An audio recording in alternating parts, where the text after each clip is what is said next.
ఐటీలో ఎంట్రీ కావాలా? Trainee software engineer గా అజా కోడింగ్ ట్యూటర్ లో 2 వీక్స్ ట్రయల్ పీరియడ్ లో వెంటనే చేరండి. నమస్తే శ్రావణ్ గారు. నమస్తే ఉషా గారు. Mindful millionaire live rich happy and successful life part 15 గురించి మనం మాట్లాడుతున్నాం. చాలా మందికి డబ్బు సంపాదించాలన్న కోరిక ఉంటుంది, కావలసినట్లు లైఫ్ లీడ్ చేయాలన్న ఆశ ఉంటుంది. బట్ ఎందుకు కొంతమందికి స్కిల్ ఉన్నా, ఆపర్చునిటీస్ ఉన్నా అది అసమర్థతన, లేదు అంటే స్ట్రాటజీస్ తెలియకనా, లేదు అంటే దాన్ని ఏ విధంగా ముందుకు తీసుకెళ్లాలన్న దానిపైన అవగాహన లేకనో తెలియదు. కానీ చాలాసార్లు అనుకున్నది అచీవ్ చేయలేము, ఉన్నది కూడా పోగొట్టుకునే పరిస్థితి కనిపిస్తూ ఉంటుంది. అండ్ దాంతోపాటు ఇంకొంతమంది మాట్లాడేది ఏంటంటే, ఇటువంటి టైంలో ఎప్పుడైతే మనం ఫెయిల్యూర్ని కంటిన్యూస్గా చూస్తూ ఉంటుంటామో, డబ్బుదేముందిలే అసలు ఎలా అయినా సంపాదించవచ్చు అన్న మోడ్లో వెళ్ళిపోతూ ఉంటుంటారు. ఏ విధంగా దీన్ని చూడాలి అంటారు? అసలు డబ్బు సంపాదించాలి అంటే ఫాలో అవ్వాల్సిన ఫార్ములాస్ ఏంటి? అయితే మీరు ఇంత క్వశ్చన్ అడిగారు కదా, నేను ఒక క్వశ్చన్ అడుగుతానండి మిమ్మల్ని. స్క్రీన్ మీద కనిపిస్తుంది చూడండి, మనిషి యొక్క నిజమైన స్నేహితుడు ఎవరు అని మీరు అనుకుంటున్నారు చెప్పండి. నిజమైన స్నేహితుడు మనకి మనమే. మనిషి యొక్క నిజమైన స్నేహితుడు ఎవరంటే డబ్బు. అదే నేను చెప్పడం కాదండి, మహానుభావుడు చాణక్యుడు అని చెప్తున్నారు. సో చాలామందికి చాణక్యుడు అంటే తెలుసు, ఒకవేళ ఎవరైతే తెలీదో వాళ్ళకి చెప్తాను. చాణక్యుడు పెద్ద పెద్ద మహారాజులకి, చక్రవర్తులకి మొత్తం మైండ్ సెట్ కానీ ఇలా సజెషన్స్ అంతా ఇస్తూ ఉండేవారు. వాళ్ళని ఎలా డబ్బులు మేనేజ్ చేసుకోవాలి, ఎలా పరిపాలన చేయాలి అన్నీ ఎన్నో చెప్పేవారు అనమాట. అయితే చాలామంది ప్రజలు వచ్చి, మీరు ఎప్పుడు వాళ్ళకే చెప్తారా, మాలాంటి వాళ్ళకి చెప్పరా, సాధారణ వాళ్ళు డబ్బులు ఎలా మేనేజ్ చేసుకోవాలి, అసలు ఎలా సంపాదించాలి అని అడిగితే ఇంకా ఆయన ఎన్నో సూత్రాలు రాశారు. దాంట్లో నుంచి కొన్ని, అంటే మనకి సమయం చాలా తక్కువ కాబట్టి కొన్ని నేను తీసుకుంటాను, కొట్టినట్టే ఉంటాయి కానీ అది ఆయన చెప్పింది మన మంచి కోసమే. సో ఇవి నాకు కూడా కాదు, ఆయన చాణక్యుడు మహానుభావుడు, ఆయన చెప్పిందే. సో అర్థశాస్త్రంలో కానీ వీటిలో నుంచి కొన్ని తీసుకుందాం. అయితే ఈయన ఏం చెప్తారంటే, ఇక్కడ మనం మాట్లాడుకునేది 7 రూల్స్ టు బికమ్ రిచ్ అనే దాని గురించి మాట్లాడుకుందాం. ఈ 7 రూల్స్లో ఫస్ట్ రూల్ ఏంటంటే, ఆయన చెప్పేది మనిషి యొక్క నిజమైన స్నేహితుడు ఎవరు అంటే డబ్బు అంటారు. ఎందుకు డబ్బు? మీరు అన్నారు మనిషికి ఎవరు ఇష్టం అంటే తనని, కానీ మనకు కూడా కొన్నిసార్లు చిరాకు వస్తుంది ఒకవేళ డబ్బులు సంపాదించకపోతే. అరే ఏంట్రా ఈ లైఫ్, చీ అసలు సుఖం లేదు, బండి మీద వెళ్ళాలా, ఇంత ఇబ్బందిగా వెళ్ళాలి, సైకిల్ దొక్కుంటూ వెళ్ళాలా అని అనుకుంటాం. మనల్ని మనం రెస్పెక్ట్ చేయము, పక్కన వాళ్ళు రెస్పెక్ట్ చేయరు, రిలేటివ్స్ రెస్పెక్ట్ చేయరు, సొసైటీ రెస్పెక్ట్ చేయదు. కానీ ఎప్పుడైతే ఒకసారి డబ్బులు సంపాదించడం మొదలుపెట్టామో అందరూ రెస్పెక్ట్ చేయడం మొదలు పెడతారు. మిమ్మల్ని ఈవెంట్స్కి, ఫంక్షన్స్కి గెస్ట్లుగా పిలుస్తారు, ఫ్రంట్ రోలో కూర్చోబెడతారు, రాగానే మీకు ఏమైనా గిఫ్ట్ ఇస్తారు, మిమ్మల్ని ఒక విఐపి ట్రీట్మెంట్ చేస్తూ ఉంటారు. సో డబ్బు అనేది లేకపోతే నీకు రెస్పెక్ట్ చేయరు అని చెప్పి డైరెక్ట్గా చెప్తున్నారు. సెకండ్ పాయింట్ ఏం చెప్తారంటే, మీకు డబ్బు లేకపోతే అడవిలో నివసించడం మంచిది అంటారు. వెళ్ళిపో, అడవిలోకి వెళ్ళిపో, అక్కడ ఉండి ఆకులు, అలములు, పళ్ళు తినేసాయి. ఎందుకంటే ఇక్కడ వాళ్ళు ఎవరు నిన్ను గౌరవించరు. నిన్ను గౌరవించకపోతే నీకే చిరాకు వస్తుంది, నీకే చిరాకు వస్తుంది. నీ వైఫ్ కూడా అరే నన్ను సుఖపెట్టట్లేదు, నన్ను సంతోషపెట్టట్లేదు, నాకు కంఫర్ట్స్ ఇవ్వట్లేదు అని చెప్పి తిట్టుకుంటూ ఉంటుంది. పిల్లలు కూడా సరిగ్గా చదివించకపోతే వచ్చి మా నాన్న ఇంతేలే అని చెప్పి అప్పటి వరకు హీరోగా అనుకున్న వాళ్ళు కూడా నిన్ను జీరోగా చూడటం మొదలు పెడతారు.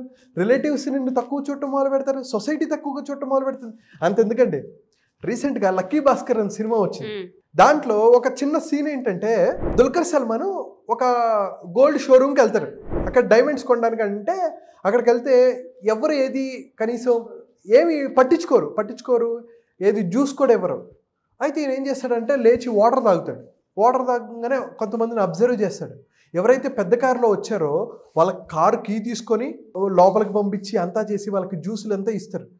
ఇది ఈయన తట్టుకోలేడు. అయితే ఇంకొక ఆయన ఏమంటాడంటే, వాళ్ళ ఒంటి మీద 2 గ్రాముల బంగారం కూడా లేదు, వాళ్ళు డైమండ్స్ ఎలా కొంటారని నువ్వు అనుకుంటున్నావు అని అనగానే ఈయన కోపం వచ్చేసి వెంటనే వెళ్ళి 16 లక్షల కారు కొనుక్కొని రాగానే అప్పటి వరకు అవమానించిన వాళ్ళు, అప్పటి వరకు తక్కువ చూసిన వాళ్ళు ఇమ్మీడియట్గా ఆ రోజే గంట తర్వాత కారు కొనుక్కొని వేసుకొని వస్తే అందరూ షాక్ అయిపోతారు. అరే ఇంత పెద్ద కారు వచ్చింది ఎవర్రా అని చెప్పి చూస్తే ఈయన. అంతవరకు చిన్న కారులో వచ్చిన అతను ఒక్కసారిగా 16 లక్షల కారులో వచ్చేసరికి, అంటే ఎప్పుడో స్టోరీ కాబట్టి అప్పట్లో 16 లక్షలు అంటే ఎక్కువ కదా, అందరూ గౌరవించడం మొదలు పెడతారు. వచ్చి గోల్డ్, డైమండ్ కొనేస్తారు. ఆయన అదే అంటారు, నేను నగలు కొనడానికి రా, వాడి అహంకారాన్ని కొనడానికి వచ్చాను, గౌరవాన్ని కొనడానికి వచ్చాను అన్నట్టు చెప్తారు. సో డబ్బు అనేది మన లైఫ్లో అంత ప్రాముఖ్యత. అయితే డబ్బే లైఫ్ అని నేను చెప్పడం ఇది ఉద్దేశం కాదు. డబ్బు ఖచ్చితంగా మేజర్ రోల్ ప్లే చేస్తుంది అని చెప్పడానికే ఈవెన్ నేను చెప్పడం కాదు, చాణక్యుడు కూడా చెప్తున్నారు. అయితే థర్డ్ పాయింట్ ఏంటంటే ధనవంతుడిని తెలివైన వాడిలాగా పరిగణిస్తారు. చూడండి, కొంతమంది చిన్నప్పుడు చదువు అవ్వదు, కానీ వాడు లైఫ్లో సక్సెస్ అయ్యి కొంత డబ్బులు సంపాదిస్తే చాలా తెలివైన వాడు అంటుంటారు. ఏమంటారంటే వీడికి చదువు అవ్వలేదు కానీ తెలివైనవాడు, నీకు తెలివితేటలు ఉన్నారా, నాకు తెలుసు, నువ్వు సంపాదించగలిగే శక్తి ఉంది, నాకు తెలుసు, నీలో టాలెంట్ ఉంది అని చెప్పి అంటూ మొదలు పెడతారు. నీకు తెలివైన వాడివిరా, నువ్వు చిన్నప్పుడు చదువు అంటే ఎవరు చెప్పలేదు అని అంటూ ఉంటారు అనమాట. ఇదంతా ఈ 3 పాయింట్లు ఏంటంటే మనం ఎందుకు డబ్బులు సంపాదించాలి, వై అనే రీజన్ తెలుసుకోవాలి. డబ్బు మంచి స్నేహితుడు అండ్ అలాగే నిన్ను ఎవరో గౌరవించరు, నువ్వు అడవిలోకి వెళ్ళిపో అంటున్నారు అండ్ అలాగే ప్రజలు నిన్ను తెలివైన వాళ్ళలాగా పరిగణిస్తారు. అయితే ఇక్కడ ఏంటంటే ఎవరు ధనవంతులు కావాలి, చాణక్యుడు ఒక అద్భుతమైన లైన్ చెప్తారు. ఎవరు ధనవంతులు కావాలి అంటే నువ్వు మంచివాడివా, నువ్వు ఇంకా ఎక్కువ డబ్బులు సంపాదించు అంటారు. ఎందుకంటే ఒక ఎగ్జాంపుల్ ఏం చెప్తారంటే, ఫర్ సపోజ్ ఒక సముద్రం ఉంది, సముద్రపు నీరు ఉప్పుగా ఉంటుంది, ఎందుకు పనికిరాదు, తాగడానికి పనికిరాదు. కానీ ఆ నీరు ఆవిరయ్యి మేఘం వర్షంలాగా కురిపిస్తుంటుంది, మనం తాగడానికి, స్నానం చేయడానికి, వాడుకోవడానికి, తర్వాత పంట పొలాలకి ఉపయోగపడుతుంది. చిన్న చిన్న లేక్స్, రివర్స్, నదులు ఇవన్నీ నిండుతూ ఉంటాయి. ఎక్కువైన నీరు మళ్ళీ వచ్చి సముద్రంలో జాయిన్ అవుతుంది. అంటే ఇదంతా ఒక ప్రాసెస్ కదా. ఒక పనికిరాని నీరుని ఎన్ని రకాలుగా ఎన్ని వేల మందికి పంట పొలాలకి ఉపయోగపడి మళ్ళీ దాని నుంచి ధాన్యం వల్ల ఎన్నో వేల మందికి ఉపయోగపడింది, ఎన్నో లక్షల మందికి ఉపయోగపడిందే ఆ నీరు. అలాగా నువ్వు డబ్బుండి నువ్వెందుకు సేవ చేయకూడదు? నువ్వు మంచివాడివి కదా, డబ్బు ఎక్కువ సంపాదించు, ఎవరైనా పేద పిల్లలకు ఉపయోగపడచ్చు, అనాథ శరణాలయాలకు. మనం ప్రీవియస్ వీడియోలో కూడా మనం దీని గురించి మాట్లాడుకున్నాం. సో నువ్వు మంచివాడివి అయితే ఇంకా ఎక్కువ డబ్బులు సంపాదించు, అది మంచి దారిలో వెళ్తుంటుంది. మనం ఈవెన్ సినిమాల్లో కూడా చూసాం అనుకోండి, హీరో డబ్బు ఉందనుకోండి, ఏం చేస్తాడు, శ్రీమంతుడు సినిమాలలాగా రోడ్లు వేయిస్తాడు, స్కూల్స్ కట్టిస్తారు, కాలేజెస్ కట్టిస్తారు, వాళ్ళకి వాటర్ ట్యాంకర్స్ కట్టిస్తారు. మనం చూసాం కదా మహేష్ బాబు గారు ఏం చేశారు.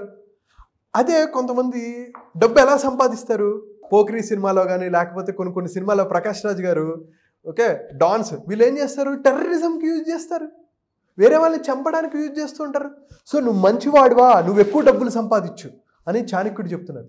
అయితే డబ్బు సంపాదించడానికి ఉత్తమ మార్గం ఏంటి, బట్ ఎలా సంపాదిస్తున్నావు అనేది చాలా చాలా ఇంపార్టెంట్. నువ్వు న్యాయంగా, ధర్మంగా, నీతిబద్ధంగా డబ్బులు సంపాదిస్తున్నావా, వేరే వాళ్ళని మోసం చేసి, కొట్టి, దొంగతనాలు చేసి, లేకపోతే షార్ట్ టర్మ్గా డబ్బులు సంపాదిస్తున్నావా? ఒకవేళ నువ్వు షార్ట్ టర్మ్గా డబ్బులు సంపాదిస్తున్నావు, దోచుకొని డబ్బులు సంపాదించావు, అది నీ డబ్బులు అని చెప్పుకోకు, ఎందుకంటే అవి ఎలాగోపోతాయి. అందుకనే శోభన్ బాబు గారు కూడా ఎగ్జాంపుల్ చెప్తారు, నీ కొడుకు మంచోడా, వాడికి డబ్బులు ఇవ్వాల్సిన పని లేదు, ఎందుకంటే వాడు సంపాదించుకోగలడు. నీ కొడుకు ప్రయోజకుడు కాదు, వేస్ట్ గాడా, వాడికి డబ్బులు ఇచ్చి వేస్ట్, ఎందుకంటే వాడు ఏదో ఒక డబ్బులు అనవసరంగా ఖర్చు పెట్టేస్తుంటాడు, వేస్ట్ చేసేస్తాడు, నీ సంపదను మొత్తాన్ని ఆవిరి చేసేస్తాడు అంటారు. ఇక్కడ ఉత్తమ మార్గం ఏంటంటే చాలా రకాలు ఉన్నాయి, skill set, mind set, different skills ఉన్నాయి. ఒక స్కిల్ మీరు పట్టుకోండి. ఏ స్కిల్ పట్టుకుంటారో, మీకు కోడింగ్ అంటే ఇంట్రెస్టా, హై పేయింగ్ స్కిల్స్ ఏమున్నాయి, కమ్యూనికేషన్ స్కిల్స్ ఒక high paying skill, video editing, తర్వాత ఫోటోగ్రఫీ ఒక స్కిల్, ఇలాంటి స్కిల్స్ పెంచుకోండి. న్యాయంగా, ధర్మంగా డబ్బులు సంపాదించడానికి ప్రయత్నించండి.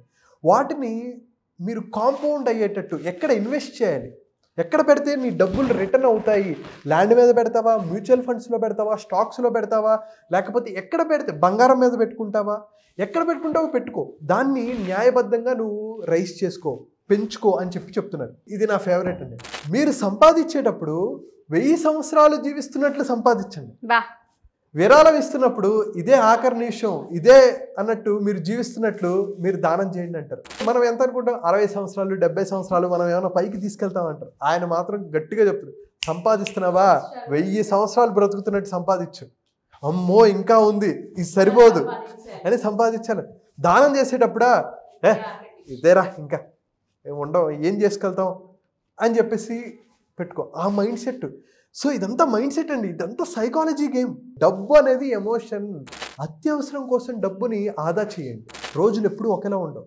కొన్ని రోజులు మనకి అద్భుతమైన సక్సెస్ వస్తుంది, డబ్బు ఉంటుంది, అందరూ మనతో పాటు ఉంటారు, హెల్త్ అంతా బాగుంటుంది, అప్పుడు మనకి డబ్బు అవసరం అంత తెలియకపోవచ్చు. కానీ ఒకసారి హాస్పిటలైజ్ అయినా, పిల్లల చదువులకు కానీ, తర్వాత కాలేజీలకు కానీ, పెళ్ళిళ్ళకి కానీ, వీటన్నిటికీ అవసరం అవుతాయి. ఒక హాస్పిటల్కి తీసుకెళ్ళాలి, ఎంతో ఖర్చు అవసరం అవుతుంది. సో లేదు, జాబ్ పోతుంది, ఇదంతా నెగిటివ్ అని అనుకోవద్దు. మనం కీడించి మేలించమంటారు పెద్దవాళ్ళు. అరే నా దగ్గర డబ్బులు ఉన్నాయని చెప్పి విపరీతంగా ఎంజాయ్ చేసే బదులు, ఏమో నా జాబ్ ఇలానే ఉండకపోవచ్చు, ఇంతే హ్యాపీగా నేను ఉండకపోవచ్చు, బ్యాడ్ సిచ్యువేషన్ జరుగుతాయి, నాకు రోగాలు రావచ్చు, ఏమైనా జరగచ్చు అని అనుకొని కొంత డబ్బులు సేవ్ చేసుకుంటే మంచిదేగా. అలా అని చెప్పి ఎప్పుడూ నెగిటివ్గా ఉండమని కాదు. సో మళ్ళీ లా ఆఫ్ అట్రాక్షన్లో కొన్ని కాన్సెప్ట్స్ ఉంటాయి, అసలు నెగిటివ్గా ఆలోచించొద్దు అని అంటారనమాట. అసలు టర్మ్ ఇన్సూరెన్స్లు తీసుకోవద్దు, ఇన్సూరెన్స్లు అనేవి తీసుకోవద్దు అంటూ ఉంటారనమాట. ఎందుకంటే నువ్వు దాన్ని అట్రాక్ట్ చేస్తావని. కానీ నేనేం చెప్తానంటే మీరు తీసుకొని వదిలేయండి, దాని గురించి ఎక్కువ ఆలోచించద్దు, పాజిటివ్గానే ఉండండి. ఏదో ఒక టైంలో ఎమర్జెన్సీ వచ్చిందా, మీ వైఫ్కి చెప్తారు మనకు ఎమర్జెన్సీ వచ్చినా పర్లేదు, ఈ డబ్బులు ఉన్నాయి అనే విధంగా కనుక మనం ఉంటే అద్భుతమైన లైఫ్ని మనం లీడ్ చేయొచ్చు. ఖచ్చితంగా డబ్బు అనేది ఒక అద్భుతమైన ఎనర్జీ, ఒక ఫ్లో, ఒక రివర్ ఎలాగైతే పారుతుందో డబ్బు కూడా అలా ప్రవహించాలి. మనం సంపాదించాలి, చారిటీ చేయాలి, వేరే వాళ్ళకి హెల్ప్ చేయాలి, బిజినెస్లు పెట్టాలి, దాని నుంచి ఎంతోమందికి ఉపాధి కల్పించాలి, ఎన్నో చేయొచ్చు. సో డబ్బుని పాజిటివ్ ఎనర్జీగా చూడండి, నెగిటివ్గా కాదు. అవును, మనం చూసాం కొంతమంది నెగిటివ్ పీపుల్ ఉన్నారు, దాని నుంచి వాళ్ళు పాడైపోయారు, లేకపోతే ఎన్నో కారణాలు ఉండుండొచ్చు. కానీ ఒక డబ్బుని పాజిటివ్గా చూసి మనం సంపాదించి ఇందాక ఏదైతే నేను 7 స్టెప్స్ చెప్పానో అలా చేస్తే అద్భుతమైన ఫలితాలు వస్తాయి. సో ఎవరైతే ఈ ఎపిసోడ్ చూస్తూ ఉంటుంటారో ఎస్పెషల్లీ మనిషి దిగజారిపోవడానికి కావచ్చు, మనిషి ట్రాక్ తప్పడానికి కావచ్చు, ఈ 6 కారణాలే మేజర్గా మనకు కనిపిస్తూ ఉంటుంటాయి. ఒక కోరిక నుంచి అది పాజిటివ్ వైపు వెళ్తుందా, నెగిటివ్ వైపు వెళ్తుందా అన్న అవేర్నెస్తో మనం ఉండాలి. అవేర్నెస్గా, కాన్షియస్గా ఉండడమే సెల్ఫ్ కంట్రోల్ అని మనం మాట్లాడుతూ ఉంటుంటాం. ఈ సెషన్ మీకు ఎంత పెద్ద ఇంపాక్ట్ని క్రియేట్ చేస్తుందంటే, మేము ఇక్కడ డబ్బు ఎలా సంపాదించాలి, ఈ సెషన్ వింటే కోట్ల డబ్బులు వస్తాయి అని చెప్పడం కాదు. మా ముఖ్య ఉద్దేశం ఏంటంటే సెల్ఫ్ అవేర్నెస్ని ఏ విధంగా క్రియేట్ చేసుకోవాలి, కాన్షియస్గా ఏ విధంగా ఉండాలి, అలర్ట్గా ఏ విధంగా ఉండాలి, జరగబోయే నష్టాన్ని కావచ్చు, లాభాన్ని కావచ్చు ముందుగా ఎలా ఐడెంటిఫై చేయొచ్చు, మనల్ని మనం ఎలా చేంజ్ చేసుకోవాలి, ఒక ట్రాక్లో మనం ఉన్నాము, అది రైటా రాంగా ఏ విధంగా అనాలిసిస్ చేసుకోవాలని తెలియజేయడమే మా యొక్క సెషన్. December 20th స్టార్ట్ అవ్వబోతుంది. ఎవరికైనా ఇంట్రెస్ట్ ఉండి మీరు అప్రోచ్ అవ్వాలంటే డెఫినెట్గా అప్రోచ్ అవ్వచ్చు. సో నేను ఇప్పటికీ 11 ఎపిసోడ్ల నుంచి మీతో ట్రావెల్ అవుతున్నాను కాబట్టి 20వ తారీఖు నుంచి 27 వరకు సెషన్ ఉండబోతూ ఉంటుంది. ఈ సెషన్ యొక్క ముఖ్య ఉద్దేశం ఎవరికి వాళ్ళు అవేర్నెస్గా ఉండాలి, కాన్షియస్గా ఉండాలి, చేసే పనిపైన గ్రిప్ తెచ్చుకోవాలి, చేంజ్ అయ్యేది ఉంటే చేంజ్ అవ్వాల్సిన అవసరం ఉంటుంది. ప్రతి మనిషి ఒక చేంజ్ని తీసుకుని వెళ్తారనేది ముఖ్య ఉద్దేశం. బట్ ఇందులో ఈ 7 రోజులు మీరు నేర్పించబోయేది ఏంటి, తెలియజేసేది ఏంటి? అసలు ఈ 7 days మైండ్ఫుల్ మిలీనియర్లో మనం ఫస్ట్ డే ఏంటంటే అసలు మన డ్రీమ్స్ ఏంటి. ఇందాక కోరికలనే కొంచెం మనం మాట్లాడితే మన కళలు, మనం వాటిని సాకారం చేసుకోవాలి. అయితే మనకేమున్నాయి, అది హెల్త్ పరంగా ఏమున్నాయి, ఫినాన్షియల్ పరంగా ఏమున్నాయి, రిలేషన్షిప్ పరంగా ఏమున్నాయి, బిజినెస్ ఆర్ కెరియర్ పరంగా ఏమున్నాయి. అయితే సక్సెస్ మైండ్ సెట్ ఏంటి, తర్వాత how to improve great habits, తర్వాత మీలో ఉన్న భయాలు ఏంటి, లిమిటింగ్ బిలీఫ్స్ ఏంటి, సెల్ఫ్ డౌట్స్ ఏంటి, ప్రొక్రాస్టినేషన్ని, అలాగే మనకి ఎప్పటి నుంచో ఉన్న బ్యాడ్ మెమరీస్ని వాటిని ఎలా రిమూవ్ చేయాలి, టైం ఎనర్జీని ఎలా మేనేజ్ చేసుకోవాలి, తర్వాత ఫోకస్ అండ్ మెమరీని ఎలా ఇంప్రూవ్ చేసుకోవాలి, గ్రాటిట్యూడ్తో ఎలా ఉండాలి, మనం ఫస్ట్ ఎపిసోడ్లో కృతజ్ఞతతో ఎలా ఉండాలి, సో ఫర్గివ్నెస్ని ఎలా పెంచుకోవాలి, అలాగే health life, physical, mental, emotional and spiritual. మనకేంటంటే ఫిజికల్ కనిపిస్తుంది కానీ మెంటల్, ఎమోషనల్, స్పిరిచువల్ కనపడదు. సో వాటి గురించి, ఫినాన్షియల్ లైఫ్ గురించి, రిలేషన్షిప్ లైఫ్ గురించి, business or career, stress and sleep management. మనం 1/3 ఆఫ్ లైఫ్ మనం నిద్రపోతాం. ఎవరు నిద్ర గురించి నేర్చుకుంటున్నారు, క్వాలిటీ ఆఫ్ స్లీప్ని ఎలా బెటర్ చేసుకోవాలి, ఎందుకు బెటర్ చేసుకోవాలని ఎవరు మాట్లాడట్లేదు. దాని తర్వాత సెల్ఫ్ అవేర్నెస్ని, బిలీఫ్స్ని, సెల్ఫ్ కంట్రోల్ని, డిసిప్లైన్ని ఎలా ఇంప్రూవ్ చేసుకోవాలి. అండ్ అలాగే వీటితో పాటు మన మైండ్ఫుల్ సెషన్స్, మెడిటేషన్ సెషన్స్ కూడా ఉంటాయి. ఖచ్చితంగా కొంతసేపు మెడిటేషన్ చేయాలి. మనం బ్రెయిన్ని గామా వేవ్స్ రేంజ్కి తీసుకెళ్తాం. అదంతా నేను సెషన్స్లో చెప్తాను. అద్భుతమైన రిజల్ట్స్ వస్తాయండి. Result oriented. నేను 7 days ఏదైతే చెప్పినట్టు చేసి, వర్క్ షీట్స్ ఉంటాయి, వర్క్ చేయాలి, రాయాలి. ఎప్పుడైతే రాస్తారో ఆలోచన విధానం పెరుగుతుంది. దాని నుంచి మీరు చేసే పనులు, మీ ఫీలింగ్స్, మీ బిహేవియర్, మీ యాక్షన్స్ మారుతాయి. దాని నుంచి మీ రిజల్ట్స్ మారుతాయి. 7 days మీ జీవితాన్ని మార్చుకోవడానికి ఒక నాంది అని చెప్పడంలో ఎటువంటి సందేహం లేదు. ఎప్పుడు నేను చెప్పేదే, మీరు జాయిన్ అవ్వండి, మీకు నచ్చకపోతే డబుల్ మనీ నేను ఇస్తా, అది గ్యారంటీ. డెఫినెట్గా అండి. థ్యాంక్ యూ అండి, thank you so much. Thank you అండి, థ్యాంక్ యూ సో మచ్.